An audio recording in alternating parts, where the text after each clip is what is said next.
నమస్తే తిరిగి వార్తలకు స్వాగతం.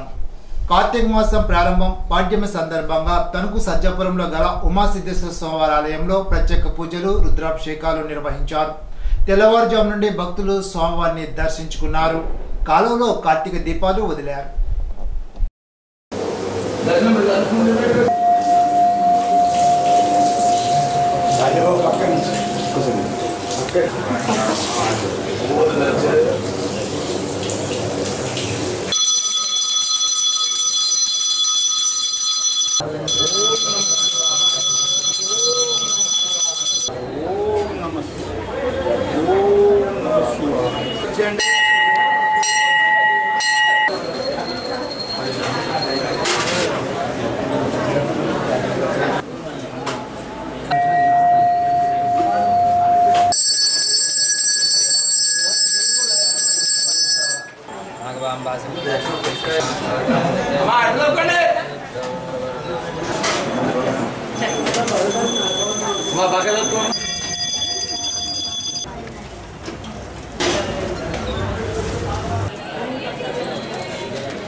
కార్తీక మాస సందర్భంగా తణుకులో గల పార్వతీ సమేత కపర్దేశ్వర స్వామివారిని పాడ్యమి సందర్భంగా అధిక సంఖ్యలో భక్తులు దర్శించారు.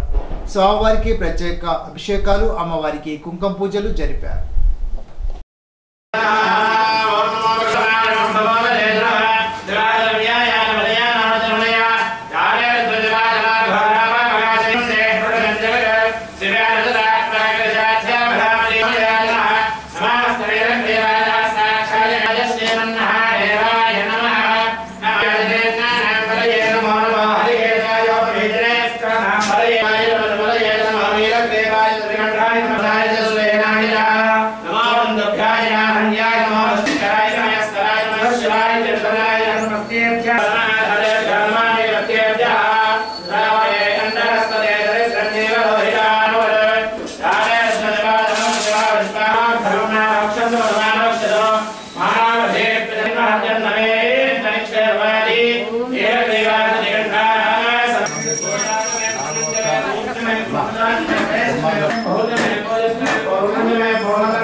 కార్తీక మాసం తొలి రోజు పాడ్యం సందర్భంగా తణుకులో గల ఉమాసిద్ధేశ్వర స్వామివారిని పెద్ద సంఖ్యలో భక్తులు స్వామివారిని దర్శించుకున్నారు.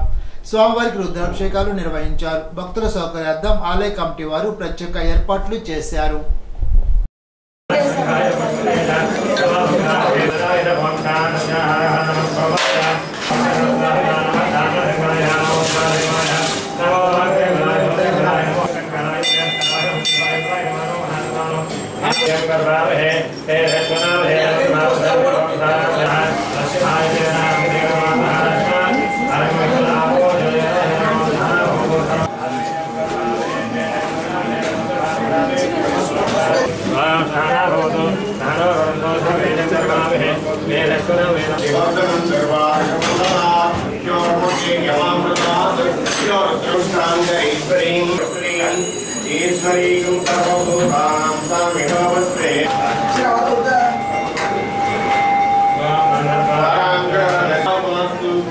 वीर्यं करवावहे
ఇప్పుడు తూర్పుగోదావరి జిల్లా వార్తలు.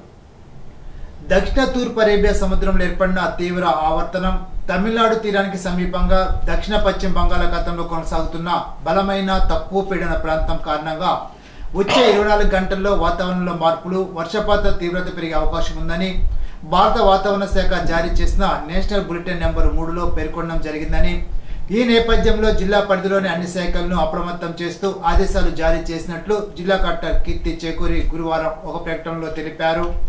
తీర ప్రాంతాలు, నదీ పరివాహక మండలాలు, తక్కువ ఎత్తులో ఉన్న గ్రామాలలో అధికారులు ముందస్తు జాగ్రత్తలు తీసుకోవాలని, అవసరమైతే తక్షణ రక్షణ చర్యలు చేపట్టేలాగా సిద్ధంగా ఉండాలని సూచించడం జరిగిందని అన్నారు.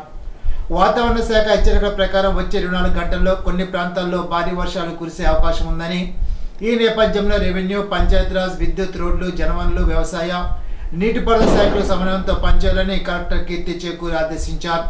ప్రతి మండలంలో కంట్రోల్ రూమ్లు ఏర్పాటు చేయడం, సిబ్బంది నిరంతరం అప్రమత్తంగా ఉండాలని తెలిపారు. వాతావరణ శాఖ తీర ప్రాంత మత్స్యకారులు సముద్రంలోకి వెళ్లకూడదని సూచిస్తూ ఇప్పటికే సముద్రంలో, నదీ ప్రాంతంలో ఉన్న పడవలు తక్షణమే తీరానికి చేరుకోవాలని జిల్లా యంత్రాంగం ద్వారా సమాచారం అందించాలని కలెక్టర్ ఆదేశించారు. ప్రజలు వర్షాకాలంలో విద్యుత్ తీగలు, చెట్టు కూలిపోవడం వంటి ప్రమాదాల నుండి దూరంగా ఉండాలని, అధికారుల సూచనలు పాటించాలని కలెక్టర్ సూచించారు. వాతావరణ పరిస్థితులను నిరంతరం పర్యవేక్షిస్తున్నామని, అవసరమైతే తక్షణ చర్యలు తీసుకునేలాగా అన్ని విభాగాలు సిద్ధంగా ఉన్నాయని కలెక్టర్ కీర్తి చేకూరి తెలిపారు. రోడ్ల నిర్మాణంలో నాణ్యతా ప్రమాణాలు ఖచ్చితంగా పాటించాలని జిల్లా కలెక్టర్ కీర్తి చేకూరి ఆదేశించారు. బుధవారం కలెక్టర్ క్యాంప్ కార్యాలయంలో పంచాయతీరాజ్, ఇంజనీరింగ్ విభాగ ఉపాధి హామీ పథకానికి సంబంధించిన అభివృద్ధి పనుల పురోగతిపై పూర్తి స్థాయిలో సమగ్రంగా సమీక్ష నిర్వహించారు. ఈ సందర్భంగా జిల్లా కలెక్టర్ కీర్తి చేకూరి మాట్లాడుతూ రాజమహేంద్రవరం PRA డివిజన్ పరిధిలోని వివిధ పథకాల కింద చేపట్టిన పనులపై పనుల వారీగా సమీక్షించి తక్షణ పూర్తి చేయాలని సూచించారు. జిల్లాలో పంచాయతీరాజ్, ఇంజనీరింగ్ విభాగం పరిధిలో మొత్తం 922 పనులు 238.14 కోట్ల అంచనా వ్యయంతో మంజూరయ్యాయని అన్నారు. ఇప్పటి వరకు 47 పనులు పూర్తి కాగా 68 పనులు కొనసాగుతున్నాయని, ఇంకా 808 పనులు ప్రారంభించాల్సి ఉందని అన్నారు. కలెక్టర్ చేకూరి అధికారుల పనులను సమయ పాలనతో నాణ్య ప్రమాణాలను లోబడేలాగా పూర్తి చేయాలని సూచించారు. గ్రామీణ మౌలిక సదుపాయాల అభివృద్ధి, రహదారుల మెరుగుదల, పారిశుధ్య, సంక్షేమ రంగాల బలోపేతం ఈ పథకాల ప్రధాన లక్ష్యమని తెలిపారు. కార్యక్రమంలో జిల్లా పంచాయతీరాజ్ ఇంజనీరింగ్ అధికారి కె బాలకృష్ణ, డ్రామా APD బి రాంప్రసాద్ తదితరులు పాల్గొన్నారు. ఇటీవల కాలంలో కొంతమంది నకిలీ వ్యక్తులు తాము ACB అధికారులమని చెప్పి ప్రభుత్వ ఉద్యోగులను మోసగించే ఘటనలు జరుగుతున్నాయని, వారు ఏసీబీ అధికారుల పేర్లను ఉపయోగించి ఫోన్ కాల్స్ చేసి డబ్బులు డిమాండ్ చేయడం, బెదిరించడం, బ్లాక్మెయిల్ చేయడం వంటి చర్యలకు పాల్పడుతున్నారని అవినీతి నిరోధక శాఖ Rajahmundry deputy superintendent of police M Kishore Kumar బుధవారం ఒక ప్రకటనలో తెలిపారు. గత ఆదివారం కాకినాడ నగరపాలక సంస్థ ఉద్యోగులకు ఒక అజ్ఞాత వ్యక్తి ఫోన్ చేసి మీపై అవినీతి ఆరోపణలు ఉన్నాయని, దాడులు జరగకుండా ఉండాలంటే డబ్బులు ఇవ్వాలనే ధోరణిలో మాట్లాడినట్లు తన దృష్టికి వచ్చిందని ఆయన వివరించారు. గతంలో కూడా జిల్లాలోని కొంతమంది ప్రభుత్వ ఉద్యోగులు ఇలాంటి బెదిరింపుల కాల్స్ గురైనట్టు గుర్తించామని తెలిపారు. అందువల్ల ప్రభుత్వ ఉద్యోగులు ఇలాంటి కాల్స్ పై అప్రమత్తంగా ఉండాలని ఆయన సూచించారు. ఏసీబీ అధికారులు ఎప్పటికీ ఫోన్ ద్వారా డబ్బులు లేదా ఇతర ప్రయోజనాలు అడగరని, ఏసీబీ పేరుతో డబ్బులు అడిగేవారు పూర్తిగా మోసగాలని స్పష్టం చేశారు. ఇలాంటి కాల్స్ పై ప్రభుత్వ ఉద్యోగులు ఎట్టి పరిస్థితులను స్పందించకూడదని, వెంటనే సంబంధిత పోలీస్ స్టేషన్లో ఫిర్యాదు చేసి ఏసీబీ అధికారులు కూడా సమాచారం ఇవ్వాలని ఆయన విజ్ఞప్తి చేశారు. అనపర్తి ఎస్ఎన్ఆర్ ఫంక్షన్ హాల్లో గురు పూజోత్సవం 2025 పురస్కరించుకుని జిల్లా ఉత్తమ ఉపాధ్యాయ అవార్డు గ్రహీత కె లూథర్ పాల్ను అనపర్తి శాసనసభ్యులు నల్లిమిల్లి రామకృష్ణారెడ్డి సత్కరించి శుభాకాంక్షలు తెలిపారు. మండల ఉత్తమ ఉపాధ్యాయ అవార్డు గ్రహీతలు టీవీ రామారెడ్డి, చిన్నబాబు, వెంకటరావులను అనపర్తి శాసనసభ్యులు నల్లిమిల్లి రామకృష్ణారెడ్డి సత్కరించారు. ఈ కార్యక్రమంలో ఉపాధ్యాయులు, అనపర్తి మండల కూటమి నాయకులు, అభిమానులు పాల్గొన్నారు. రాయవరం గణపతి ఫైర్ వర్క్స్ ప్రమాద మృతులకు ఒక్కొక్కరికి 15 లక్షల చొప్పున పరిహారాన్ని అనపర్తి శాసనసభ్యులు నల్లిమిల్లి రామకృష్ణారెడ్డి అందజేశారు. ఈ సందర్భంగా జరిగిన సమావేశంలో ఆయన మాట్లాడుతూ 15 రోజుల క్రితం రాయవరం మండలం రాయవరం గ్రామానికి సంబంధించి శ్రీ లక్ష్మీ గణపతి ఫైర్ వర్క్స్ లో పేలుడు సంభవించడం, అక్కడికక్కడ క్షణంలో 6 మరణించడం, తదుపరి 4 హాస్పిటల్లో చికిత్స పొందుతూ మరణించడం జరిగిందని అన్నారు. దురదృష్టవశాత్తు ఆ మృతుల్లో యజమాని ఎలుగుబట్టి సత్యబాబు కూడా ఉండడం, మరి అప్పటికప్పుడు తాను గాని తనతో పాటు ఉన్న మండల శాసనసభ్యులు ఆ సంఘటన స్థలానికి వెళ్లడం, సహాయ చర్యలో పాల్గొనడంతో పాటు ముఖ్యమంత్రికి తెలియజేయడం జరిగిందని అన్నారు. ముఖ్యమంత్రి కూడా స్పందించి హుటాహుటిన హోంమంత్రిని పంపించి ఘటనా స్థలానికి పంపించి తర్వాత కోనసీమ జిల్లా కలెక్టర్, ఎస్పీ, ఐజీ అధికారులు కూడా వచ్చారని అన్నారు. జరిగిన సంఘటనపై ప్రభుత్వం వెంటనే స్పందించడం జరిగిందని తెలిపారు. ప్రమాద సంఘటనపై ప్రభుత్వం 2-man కమిటీని ఏర్పాటు చేసిందని అన్నారు. మున్సిపల్ అడ్మిషన్ మున్సిపల్ సెక్రటరీని పంపించడం జరిగిందని తెలిపారు. కమిటీ నివేదిక ఇవ్వగానే ముఖ్యమంత్రి మృతులకు ఒక్కొక్కరికి 15 లక్షల చొప్పున పరిహారం ప్రకటించారని తెలిపారు. హృదయ విదారకమైన సంఘటనలు కూడా వారు రాజకీయం కోసం ఉపయోగించుకోవడానికి ప్రయత్నించడం అనేది దురదృష్టకరమని అన్నారు. ఏదైతే 15 రోజుల క్రితం ఈ ప్రాంతంలో ఒక దుర్ఘటన జరిగిందో, రాయవరం మండలం రాయవరం గ్రామానికి సంబంధించి లక్ష్మీ గణపతి ఫైర్ వర్క్స్లో పేలుడు సంభవించడం, అక్కడికక్కడ ఘటనలో 6 మరణించడం, తదుపరి 4 ఆసుపత్రిలో చికిత్స పొందుతూ మరణించడం కూడా జరిగింది.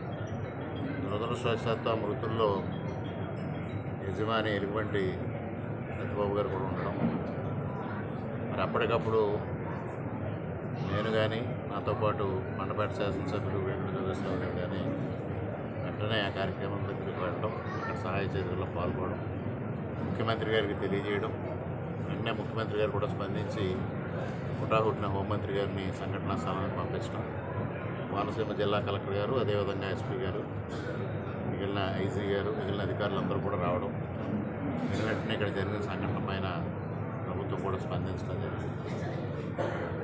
ఈ ప్రమాదం ఏ విధంగా జరిగింది అనే దానిపైన ప్రాథమికంగా సమాచారం విషయంలో చూస్తే ఎటువంటి తప్పిదం కనిపించిన పరిస్థితి కూడా కనిపించింది.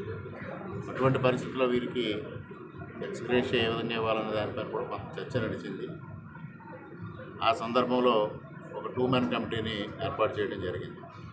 మున్సిపల్ అడ్మినిస్ట్రేషన్ ప్రిన్సిపల్ సెక్రటరీ గారు సురేష్ కుమార్ గారు, అదేవిధంగా ఏగలైజీ రవికృష్ణ గారిని ఇద్దరిని పంపించడం, ఏదైతే ప్రధానమంత్రి గారు మనం 16వ తేదీన కర్నూలు రావడంలో ఈ బృందం ఇక్కడికి రావడం ఆలస్యమైంది.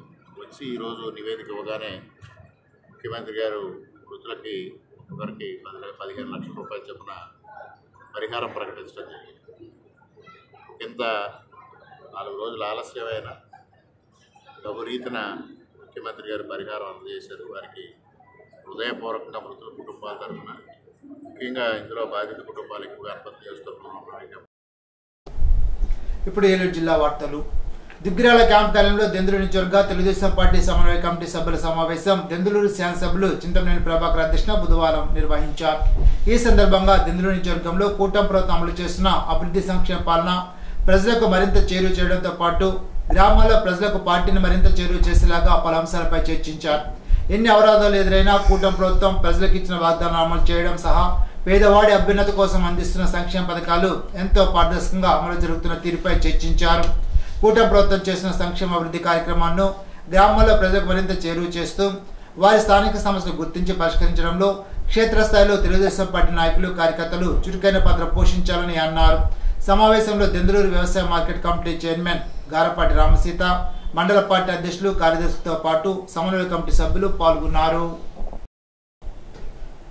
ఏలూరు 1వ పట్టణ ఎస్ఐగా వై సుధాకర్ బుధవారం ఉద్యోగ బాధ్యతలు స్వీకరించారు. ఆయన ప్రస్తుతం భీముడోలు ఎస్ఐగా విధులు నిర్వర్తిస్తుండగా సాధారణ బదిలీలో భాగంగా ఏలూరు 1వ పట్టణానికి బదిలీ అయ్యారు. ఉద్యోగ బాధ్యతలు స్వీకరించిన అనంతరం ఆయన ఉన్నతాధికారులను మర్యాదపూర్వకంగా కలిశారు.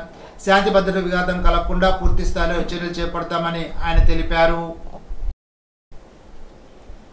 కేంద్ర రాష్ట్ర ప్రభుత్వాల విధానం వల్లే రాష్ట్రంలో రైతాంగ ఆత్మహత్యలు పెరుగుతున్నాయని ఆంధ్రప్రదేశ్ రైతు సంఘ రాష్ట్ర అధ్యక్షులు వి కృష్ణయ్య తీవ్రంగా విమర్శించారు. బుధవారం ఏలూరు అన్నే భవనంలో ఆంధ్రప్రదేశ్ రైతు సంఘ జిల్లా సమావేశాన్ని ఆ సంఘ జిల్లా అధ్యక్షులు కట్టా బాసుల అధ్యక్షులు నిర్వహించారు. జిల్లాలోని రైతాంగ సమస్యలను చర్చించి పలు తీర్మానాలు ఆమోదించారు. ముఖ్య అతిథిగా విచ్చేసిన వి కృష్ణయ్య మాట్లాడుతూ రైతులు పండించిన ఏ పంటకు కనీస మద్దతు ధర కూడా రావడం లేదని అన్నారు. ఉల్లి, శనగలు, మిర్చి, పొగాకు, టమాటా వంటి పంటలకు కనీస ధరలు రాక రైతులు తీవ్రంగా నష్టపోయారని చెప్పారు. రాష్ట్రంలో అధికారంలో కూటమి ప్రభుత్వం రైతుల సమస్యలను గాలికి వదిలేసిందని విమర్శించారు. రైతులు పండించిన ధాన్యాన్ని పూర్తిగా కొనుగోలు చేయాలని డిమాండ్ చేశారు. యూరియా సబ్సిడీ తగ్గించుకునేందుకు కేంద్ర ప్రభుత్వం రాష్ట్రాలకు ఇవ్వాల్సిన కోటా యూరియాను సరఫరా చేయకుండా కృత్రిమ కొరత సృష్టించారని విమర్శించారు. రాష్ట్ర ప్రభుత్వం తన కోటాలో 25% యూరియా దిగుమతిని తగ్గించుకోవడం వల్ల రాష్ట్ర ప్రభుత్వానికి కేంద్ర ప్రభుత్వం 1700 కోట్లు ఇచ్చిందని చెప్పారు. యూరియా కొరత సృష్టించడం తగదని అన్నారు. ఈనాటి బంగారు మాట, నిజాయితీ నమ్మకం లేని స్నేహం ఎక్కువ కాలం నిలబడదు. Benjamin Franklin. ఈ వార్త ఇంతటితో సమాప్తం. తిరిగి విజన్స్ లో కలుసుకుందాం. అంతవరకు సెలవు. నమస్కారం.